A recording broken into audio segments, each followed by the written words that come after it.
Hi friends. Natasimha Nandamuri Balakrishna, Boyapati కాంబినేషన్లో వచ్చిన blockbuster movie అఖండకు పార్ట్ 2 తెరకెక్కుతున్న సంగతి తెలిసిందే. ఈ సీక్వెల్ సినిమాతో బాలయ్య నటవిశ్వరూపాన్ని మరోసారి అభిమానులు చూడబోతున్నారు. ఇది భారీ యాక్షన్ ఎంటర్టైనర్.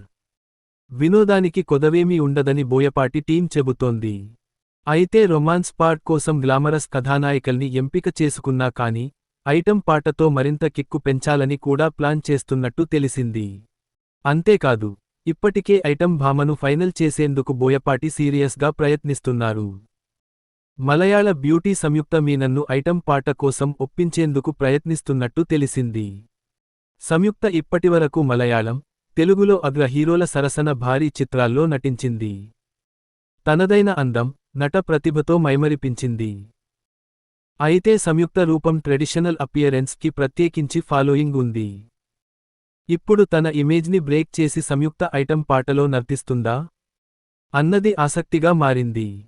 ఇటీవల సమంత, తమన్నా ఐటం పాటల్లో నర్తించినా వారికి ఉన్న ఇమేజ్ పూర్తి భిన్నమైనది. గ్లామరస్ క్వీన్స్గా తొలి నుంచి ఎస్టాబ్లిష్ అయ్యారు. అయితే సంయుక్త మీనన్ గ్లామరస్ హీరోయిన్ ట్యాగ్ కంటే ట్రెడిషనల్ బ్యూటీ అన్న ట్యాగ్తోనే అందరి దృష్టిలో ఉంది.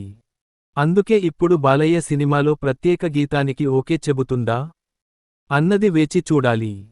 ఒకవేళ అంగీకరిస్తే, ఆ తర్వాత సంయుక్తకు ఈ తరహా గ్లామర్ ఎలివేషన్ ఉన్న సినిమాల్లోనూ అవకాశాలు పెరిగే ఛాన్సుంది. ఈ వీడియో మీకు నచ్చితే లైక్ చేయండి, షేర్ చేయండి. మన ఛానల్ని సబ్స్క్రైబ్ చేయడం మర్చిపోకండి. Bye friends.